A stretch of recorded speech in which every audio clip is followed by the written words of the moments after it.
Olá, eu sou o William e nesse vídeo eu vou fazer os comentários das edições número 17 da Turma da Mônica, relativas aqui a setembro de 2016. Então, vamos nessa!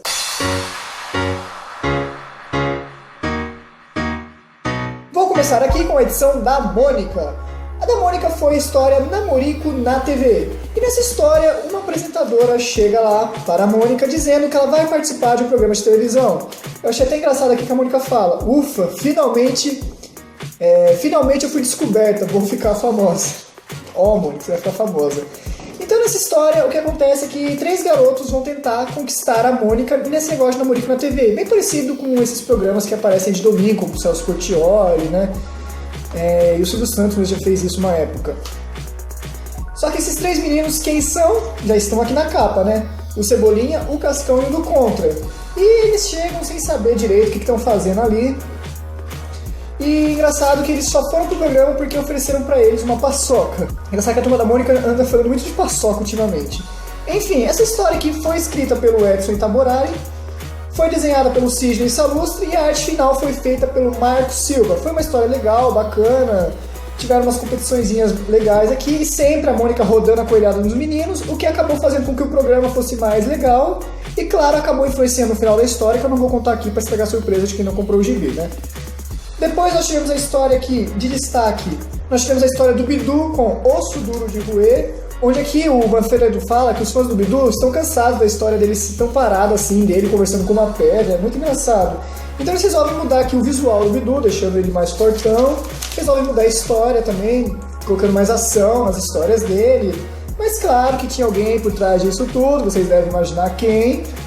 Também foi uma história que eu gostei bastante, pra falar a verdade, e também não foi uma história com caretas, com aquelas coisas copia e cola de computador, ou pelo menos se fizeram, não deu pra perceber tanto, como na primeira também, eu achei muito boa. Apesar dessa apresentadora aqui ser um desenho também não muito padrão Turma da Mônica, mas padrão Turma da Tina, mas beleza, ficou legal. A segunda foi escrita pelo Gerson Teixeira, desenhada pelo Ricardo Roazo, esse eu realmente não conheço, e a arte final foi feita pelo Thiago Martins. Depois temos aí uma referência à série The Walking Dead, que também é outra série que eu ainda não consegui começar a assistir, com a história do penadinho aqui, Os Walking Dead. Isso aí já até apareceu na internet, com piadinha. E ali o que acontece é que os caras chegam lá no cemitério do penadinho e falam: nossa, aqui deve estar cheio de zumbi, vamos caçar todos. Então eles tentam caçar lá o penadinho, tentam caçar o Frank, o Lobo. É muito legal, gostei pra caramba. A história aí foi feita pelo Paulo Bach, que ele adora fazer essas referências também. Desenhada pelo Henrique Valdez e arte finalizada pelo Marcos Silva. E na última história temos o retrato do Luca. Eu tô falando dessa história porque, curiosamente, vai ser falado sobre o Luca aqui no canal, e o Luca tem apareceu bastante nas edições desse mês, achei muito legal isso. Quero parabenizar pelos desenhos e arte final dessa história, que ficaram excelentes. É isso que a gente gosta, né? Aqueles desenhos com mais vida, sem aquelas caretas esquisitas assim do nada. Assim, até tem umas caretas legais que o Emerson faz, que são divertidas, são engraçadas. Mas aqui nesse caso foi um desenho bem caprichado, eu gostei pra caramba. E tá aqui, foi o roteiro feito aí pelo Paulo Bach, o desenho do Altino Lobo e a arte final da Juliana Assis, então parabéns aí pra vocês. Já no gibi do Cebolinha tivemos a história Os Jogos da Roda. Como eu falei, o Luca tá tendo uma forte participação esse mês aí nos gibis, e aqui inclusive ele foi capa, né? Essa história foi escrita aqui pelo Paulo Bach, desenhada pelo Altino Lobo e arte finalizada pelo Reginaldo Almeida. Também foi uma história legal, criativa e bem desenhada, onde o Luca está treinando para os jogos esportivos que vai ter para portadores de necessidades especiais, e o Cebolinha tenta ajudar ele equipando a cadeira dele. Só que ele tem 2 cadeiras de roda, uma só para jogo e outra para a cadeira comum dele, que já é equipada pelas coisas que o Franjinha fez. Só que o Cebolinha, como não sabe disso, resolve equipar a cadeira de roda dele, que é para esporte, então acaba gerando muita confusão por causa disso. O que eu achei legal dessa história é que foi explicada, uma coisa que nem eu sabia, por que essa cadeira de roda tem a roda torta assim. Não sei se vocês perceberam, mas esses esportistas que jogam basquete com cadeira de roda, geralmente tem as rodas tortas. Então o Luca explica que é para ele poder girar e tudo mais, sem cair da roda, da cadeira de roda. Assim, até ficou meio óbvio depois que eu li isso, mas eu realmente não sabia, achei legal colocar essa curiosidade aqui nesse gibi. De destaque, quero dar para a história da Turma da Tina, com a história Mania de Selfie. Tudo que eles vão fazer, o Rolo vai lá, tira uma selfie deles. Mais uma vez aí a Turma da Mônica antenada com as atualidades, né? especialmente a turma da Tina. E a volta aqui do personagem Zé Munheca. Tem tudo sobre o Zé Munheca aqui no canal, se vocês quiserem dar uma conferida lá. E aqui foi uma história, o cofrinho, onde ele faz de tudo para quebrar o cofrinho dele. E até que finalmente ele consegue tirar o dinheiro de lá. É até estranho o Zé Munheca querer tirar o dinheiro dele para gastar, porque o Zé Munheca ele é um mão de vaca, né? E também quero destacar aqui as histórias do SPC com a Turma da Mônica, onde a Turma da Mônica está ensinando aqui a cuidar do bolso, conforme eu falei no último TSTM News. Vocês estão vendo, está se concretizando mesmo. Em todos os gibis estão aparecendo novas histórias da Turma da Mônica com a parceria com o SPC. Já no gibi do Cascão tivemos a história O Dia que o Cascão Virou Pó. Essa história que foi escrita aqui pelo Edson Taburai, desenhada pelo Sidney Salustre e arte finalizada pelo Reginaldo Almeida. Foi uma história criativa também, eu achei bem legal, onde o Franjinha ele tem um novo invento, onde ele transforma as coisas em pó. Aí pergunta, mas por que serve isso, né? E ele fala da praticidade, por exemplo, se você quer levar uma coisa muito grande de um lugar para o outro, você transforma aquela coisa em pó, leva para outro lugar e depois destransforma e fica tudo ok. E claro, né, o Cebolinha diz que quer trocar o piano da mãe dele de lugar, um piano de cauda. Inclusive eles fazem uma brincadeirinha aqui imaginando um piano com uma cauda.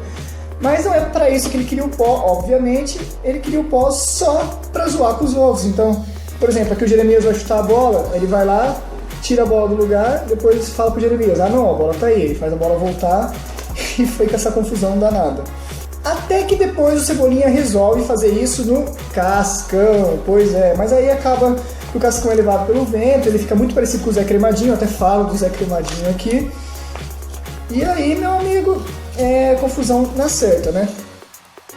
Então, assim, foi uma história criativa, uma história também bem desenhada. Parece que eles voltaram aí a dar uma melhorada nesse quesito na Turma da Mônica, o que está me animando bastante. De destaque eu quero dar para a história O Céu da Cidade em Alerta, escrita pelo Roberto Munhoz, desenhada pelo Altino Lobo e arte finalizada pelo Kleber Salles. Aqui o Anjinho tá lá na escuta de uma rádio, eles até explicam aqui o que é essa Citizen Band, que é a faixa cidadã. E o que acontece é que ele salva as pessoas ali através de ondas de frequência de rádio. Então ele recebe lá uma mensagem, não sei o que, alguém tá precisando de ajuda, ele vai lá e socorre a pessoa. É uma história bem estranha, diferente, por isso que eu até dei um destaque pra ela. E o final dela é mais diferente ainda, porque a turma começa a querer brigar lá, porque xingam o Sansão da Mônica, ele joga umas flechas de amor neles e eles ficam tudo lá fofinhos. Até que aqui no final, fala aqui, conseguiu as imagens, né, Márcio? Sim, comandante Maurício, estou pronto. Aí o Maurício fala, então coloca exclusivo na arte que dá trabalho para fazer. Uma referência aí bem clara ao Cidade Alerta. Me põe exclusivo, minha filha, porque dá trabalho de fazer. Ficou engraçado, ficou até estranho esse final, pra falar a verdade, mas... Enfim, aí eles pegaram, colaram essa imagem famosa do Maurício que vocês acham digitando aí no Google, e essa imagem da Turma da Mônica também, copiada e colada aí, que vocês acham no Google facinho. Outro destaque que eu quero dar é para a história Manobras. Essa foi escrita aqui pelo Mário Matoso, desenhada pelo Fernando Campos e arte finalizada pela Cristiane Coelhado. Onde o Cascão tá brincando de skate, o Cebolinha fala que ele tava treinando manobras de peão, e o Cascão dá risada da cara dele e fala, a gente tá em 2016, guarda isso e vê as manobras que eu aprendi. Assim, é até curioso o Cascão ironizando o Cebolinha brincava com peão, né? Porque antigamente o Cascão era o personagem que mais adorava peão nos gibis antigos da Turma da Mônica, claro. Mas claro, agora é 2016, o Cascão tá sempre atualizado. Apesar dele não ser tão atualizado assim, ele gosta de muita coisa antiga, né? Então é até estranho ver o Cascão criticando o Cebolinha por estar brincando de peão. Poderia ser o contrário, mas enfim. Já no gibi da Magali foi a história O Jardim Secreto dos Gatos. E como eu falei, foi escrita pelo Paulo Bach, como eu falei lá no unboxing. Foi desenhada aqui pelo Sidney Salustre e arte finalizada pelo Marco Silva. Onde ali tá a Magali fantasiada, porque ela vai para uma festa fantasia lá na casa da Caninha Frufru. E o Mingau tá querendo sair de casa para se encontrar com a Aveia. Pois é, temos o retorno da Aveia aí, para quem não sabe, a namoradinha do Mingau. E a Magali quer que ele fique em casa, mas não. Ele, como todo gato que se preze, é desobediente e vai lá até a Aveia. Só que ali, a Magali olha com aquela cara de fúria para ela, né? E ela acaba correndo atrás deles, eles entram no tronco, ela entra nesse tronco também, e lembra muito uma parte de Alice nos Países das Maravilhas, onde ela entra num outro mundo, que nesse caso é o Jardim Secreto dos Gatos. Então é um mundo ali onde os gatos ficam à vontade, são felizes, podem arranhar as patas dele, podem fazer o que bem entender, mas é um mundo apenas para gatos, e ela como humana acaba sendo levada ali. É uma história criativa pra caramba, gostei mesmo. Depois quero dar outro destaque para uma história do Bidu no gibi da Magali, o que é estranho, geralmente as histórias do Bidu eram do Cascão, com a história O Figurante aqui. Essa aqui já foi feita pelo Edson Itaboraí, desenhada pelo Carlos Pereira e arte finalizada pelo Reginaldo Almeida. Onde tem ali um cara que só fica ali à toa parado na história do Bidu porque ele fala que ele é figurante das histórias dele. Só que ele começa a dar mais destaque do que o próprio Bidu. Parece muito Bugu esse carinha, né? E o outro destaque que eu quero dar é para a última historinha que é gato aqui, gato ali, gato acolá. Feita pelo André Simas, desenhada pelo Diego e arte finalizada pela Cristiane Coelhado, onde a Magali tá lá vendo os gatinhos na internet. E ela até aqui fala, tem o meu amigo Paulo Bach, que sempre posta fotos dos seus bebecos no Face dele. A Fátima tem 2 gatinhos lindos, ou seja, Paulo Bach, vocês já sabem aí, que é o roteirista de várias histórias. Foi aí feita uma referência para ele, inclusive me alertaram isso nos comentários. E essa Fátima provavelmente deve ser a coordenadora de arte do estúdio. Desculpa, eu falei que essa era a última história? Não, a última história é A Cara da Mãe. A história que foi feita pelo Edson Itaboraí também, desenhada pela Olga Algalsara e arte finalizada pela Cristiane Coelhado. Mas essa história é daquelas, vocês sabem, famoso copia e cola. Então tá aqui a Magali com essa reação, aqui a Magali com a mesma reação, só que só muda de posição, tá vendo? Copiaram a cara dela aqui e colaram aqui. Aí fica ela com essa cara aqui, o Cebolinha com essa cara, mão nada a ver andando. Enfim, parece que é tudo copiado e colado de outros gibis e colocaram aqui só pra fechar o gibi mesmo.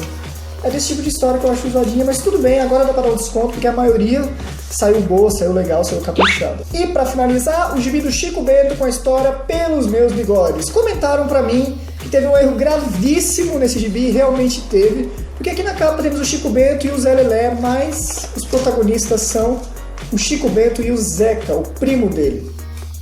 Essa história foi escrita pelo Paulo Bach, desenhada pelo Altino Lobo e finalizada pelo Kazuo Yamasaki. Realmente foi um erro grave. Antigamente, vez ou outra, isso acontecia com a Turma da Mônica.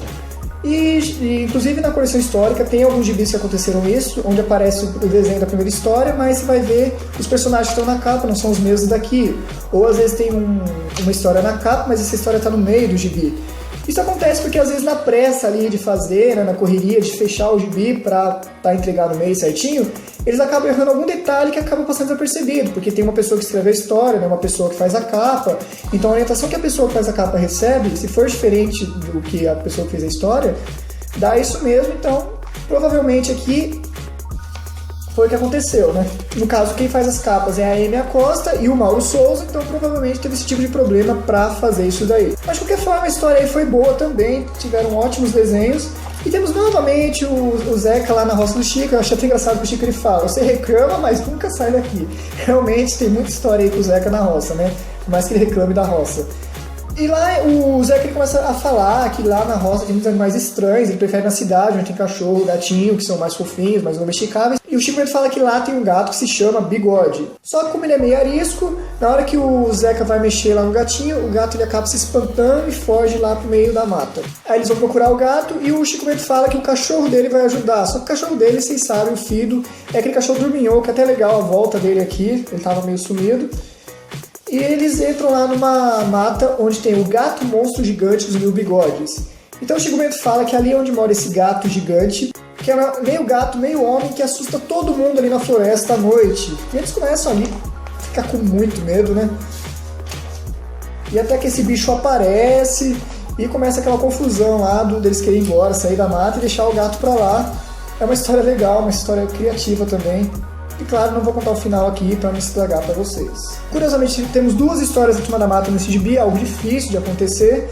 E a história que eu quero dar destaque é às vezes, Ajudar Atrapalha, escrita pelo Mário Matoso, desenhada pelo Altino Lobo e arte finalizada pelo Thiago Martins. Onde o Chico Bento ele vê que um passarinho foi tentar voar, mas caiu ali, ele vai tentar ajudar. Aí a Valdita fala, não tenta ajudar, porque às vezes ajudar mais atrapalha do que ajuda. Então ela conta uma história pra ele, onde tinha um menininho chamado Geraldo, que os pais dele viviam ajudando esse menininho, até que ele não sabia se era sozinho quando precisava. Fica uma lição aí pra gente também, né? Não deixa que seus pais façam tudo pra vocês. Tenta às vezes se virar sozinho aí, por uma hora você vai precisar. E o legal é que esse menino era o próprio pai de Chico Bento. E esses 2 que mostram aqui, esses pais, era a avó e o vô de Chico Bento, que já é falecido. Então é legal que temos aqui a versão da Vodita mais nova, para quem não conhecia, tá aí nesse gibi, a Vodita mais nova. E outro destaque que eu quero dar em todos os gibis, na tira final, tinha uma referência com Donas da Rua. Então aqui, por exemplo, no caso do Chico Bento, Olha a onça! Já de volta pro seu canto, pintada. Aqui não tem rua, mas tem dona da rua. Então todos os gibis têm uma tirinha com uma piadinha com a menina, com o empoderamento das meninas, com elas sendo donas da rua. E aqui no final, nessa capa, tem aqui, somos todas donas da rua, aquela famosa frase que já veio aqui dos gibis passados. Então aí a campanha da MSP, como sempre, né, vocês já sabem, Donas da Rua, falei aí no TSTM News dessa campanha, que tá firme e forte cada vez mais na Turma da Mônica, e eu achei muito legal essas tirinhas mostrando elas aí como verdadeiras donas da rua. E dos gibis que eu recomendaria, da história de capa que eu mais gostei foi o da Magali, que tá aqui, porque ficou sensacional mesmo, mas no gibi no geral, o que eu mais gostei, novamente vou recomendar aqui o do Chico Bento, porque temos aqui a volta do cachorro dele, o Fido, aquele cachorro do Minhoco, temos a versão da Valdita mais nova e uma belíssima história, sensacional. E como sempre, as histórias no geral, quase todas me agradaram. Outro que eu gostei bastante esse mês foi o da Mônica, que também quase todas as histórias saíram muito boas. Então ficam aí minhas recomendações para este mês. Beleza, galera? É isso, pessoal, espero que tenham gostado desse vídeo. Deixem aí nos comentários o que vocês acharam das edições desse mês, o que vocês acham que pode melhorar, o que vocês acham que pode vir para os meses seguintes. Eu gosto muito quando vocês participam, vou estar sempre lendo os comentários de vocês. E já sabem, se gostou, deixa o gostei de vocês aí embaixo. Se é novo no canal, se inscreva e fique por dentro de tudo sobre a Turma da Mônica. Veja o nosso último vídeo aqui no canal e aguardo vocês na próxima. Até lá, pessoal!